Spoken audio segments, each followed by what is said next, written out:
My name is Officer Miller, and this is my final report. Or maybe, my last will and testament. It's been 3 days since the Riverdale 4 went missing. For teenagers, a vlogging camera, and one very, very stupid idea. A 24-hour challenge in the old Blackwood slaughterhouse. We found their camera half buried in the mud just outside the property line. The footage on it, well, the official report calls it inconclusive. But I'm watching it for the 10th time right now. And I can tell you, it's the most conclusive thing I've ever seen. The local legend is what drew them in, of course. The story of the butcher. They say decades ago, a man named Silas Blackwood ran the place. A cruel man.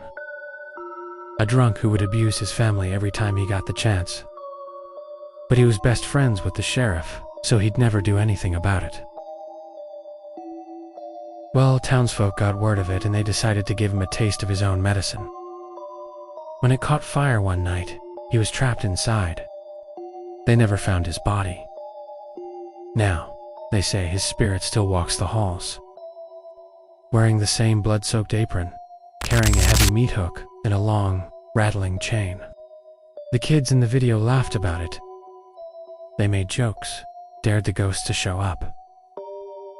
For the first few hours, it's just them, jumping at shadows, scaring each other. Standard stuff. Then, around 3 a.m., the fun stops. The camera is set on a tripod in the main processing room. You hear a sound, a slow, rhythmic clank. Drag, clank, drag. It's a chain being pulled across the concrete floor. The kids freeze. One of them, a boy named Josh, tries to laugh it off. See? It's just the wind, guys. But the sound gets closer, louder. A massive shadow falls across the doorway. A silhouette so huge it fills the entire frame. The camera is knocked over. The last thing you see before it cuts to black is a flash of a filthy, blood-drenched apron. The next clip is chaos. Handheld, shaky. The kids are screaming, running through a maze of rusted metal and hanging hooks. The camera catches glimpses. The flash of a swinging chain. A girl, Sarah, pulled back into the darkness. A boy, Mark, trying to barricade a door before a massive hook smashes right through the wood next to his head, nearly decapitating him. His head only holding on by a thread. The other officers, my colleagues, they're dismissing it. A prank. A well-edited hoax by the kids to get views. They're just hiding out, the sergeant said. They'll turn up in a day or two with a big story. But they won't listen to the audio. They won't listen to the sound of that hook meeting flesh.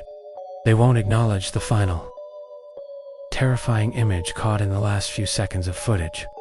I promised the parents that whoever was responsible for this would be brought to justice, and I don't plan on letting them down. Not after what I've seen on that tape. When I was a teen, a couple of my classmates went missing up there, and same thing. Missing persons case, and that's it. They don't believe me, but I know. It's him, the butcher, just as the legend described. Tall, impossibly broad, like a side of beef given legs. A burlap sack pulled over his head. 2 crude holes cut out, revealing nothing but shadow. And in his hands, the chain and the hook, dripping with something dark. The camera falls one last time, pointed at the ceiling, and all you hear is a wet, guttural laugh, followed by silence. The department is closing the case. Missing persons, presumed runaway. They won't go in. They won't look. They're afraid of the paperwork, of the ridicule. But I can't let those kids just be gone. Their parents deserve answers. So, my patrol car is parked a mile down the road. My service pistol is holstered, and I have a high-powered flashlight in my hand. They called the video inconclusive. Fine.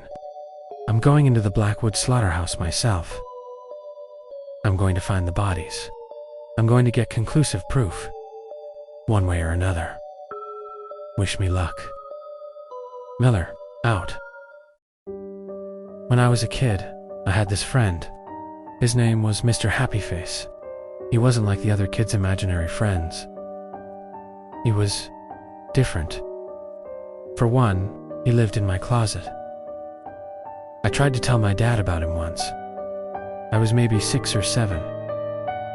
I said, "Dad, Mr. Happyface lives in my closet."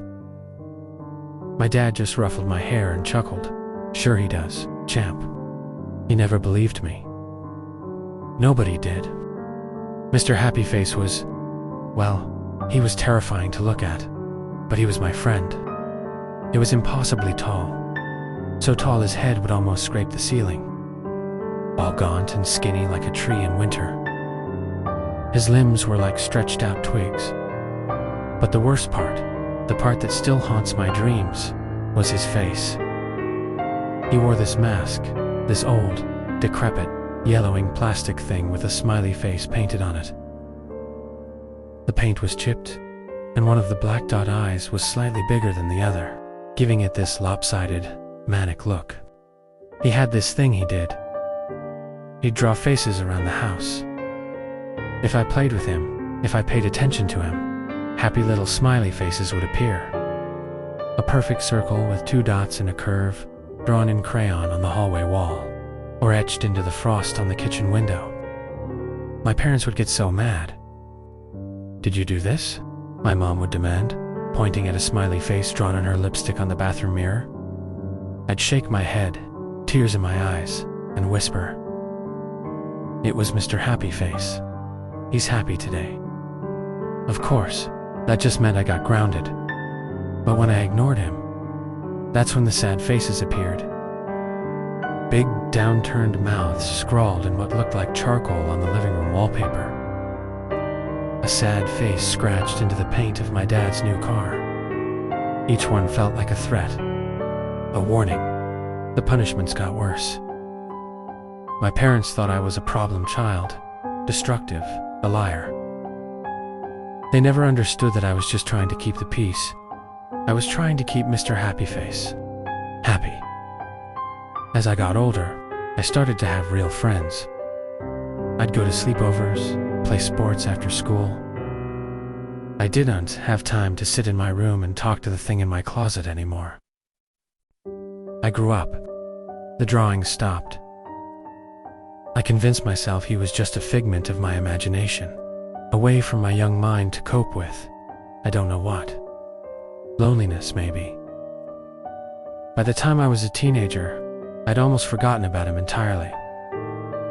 The closet was just a closet. The night it happened, I was 17. I'd just gotten home from a party, way past my curfew. The house was silent.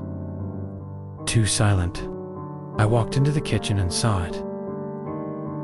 On the wall, right above the light switch, was a drawing. It was huge. It wasn't in crayon or lipstick. It was in something dark, something red. It was a smiley face, the biggest, widest, most manic smiley face I had ever seen. My blood ran cold. I ran upstairs, screaming for my mom, for my dad. But there was no answer. I burst into their room, and the first thing I saw was him, Mr. Happyface. He was standing over their bed, not moving, just standing. He slowly turned his head, the plastic mask creaking. He was still holding the thing he'd used to draw. He just stood there, and I knew. I knew he'd finally gotten tired of drawing sad faces. He was happy now. So happy. Years have passed. I have a family of my own now. A beautiful wife, a little boy. I try not to think about that night.